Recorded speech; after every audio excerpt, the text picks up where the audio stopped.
चंद्रग्रहण असो वा सूर्यग्रहण या ग्रहण काळामध्ये गर्भवतींना पाळायला लावणाऱ्या अनिष्ट रूढींना छेद देण्यासाठी सांगलीमध्ये अनिसने सोडा अंधश्रद्धेचे ग्रहण हा उपक्रम राबवला। या उपक्रमाअंतर्गत एका महिलेने ग्रहण काळामध्ये भाजी चिरली व त्यानंतर फळे खाऊन जेवणही केले।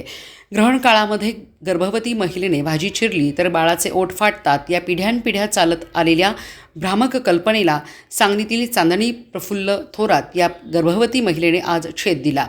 दुपारी 3 वाजता ग्रहणाचे वेध सुरू झाल्यानंतर चांदणी थोरात या महिलेने भाजी चिरली, कात्रीने कागद कापले तसेच फळे कापून ती खाल्लीही। गर्भातील बाळावर कोणत्याही अंधश्रद्धेचा नव्हे तर वैज्ञानिक दृष्टिकोनाचा संस्कार व्हावा यासाठी चांदणी थोरात यांनी हे पाऊल उचलले। सांगलीतील अनिसचे कार्यकर्ते राहुल थोरात यांनी या उपक्रमाचे आयोजन केले होते। त्यांच्याच वहिनीने या उपक्रमाची सुरुवात केली। तसेच गर्भवती महिलेने भाजी चिरू नये, कात्रीने काही कापू नये, नाहीतर बाळाचे ओठ फाटतात या भ्रामक कल्पनांना चांदणी थोरात यांनी आज छेद दिला।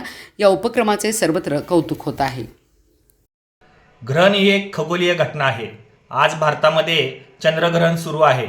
चंद्रग्रहणाबद्दल बऱ्याच अंधश्रद्धा आपल्या देशामध्ये आहेत। राहू आणि केतू या नावाचे 2 राक्षस चंद्राला गिळायला येतात अशी एक मोठी समजूत आहे। ग्रहण काळामध्ये आपल्या घरातील अन्न पाणी दूषित होतं, त्यामुळे ते बाहेर टाकून दिलं जातं। तसंच गरोदर महिलांना ग्रहण काळामध्ये भाजी चिरू दिली जात नाही। भाजी जर चिरली तर बाळाचे होठ फाटतात अशी एक मोठी अंधश्रद्धा आहे।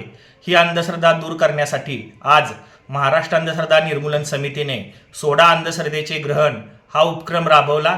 या उपक्रमामध्ये सौ चांदणी प्रफुल्ल थोरात या गरोदर महिलेने भाजी चिरली, फळे खाल्ली आणि दाखवून दिलं की ग्रहणामध्ये गरोदर महिलांनी अंधश्रद्धा पाळू नये।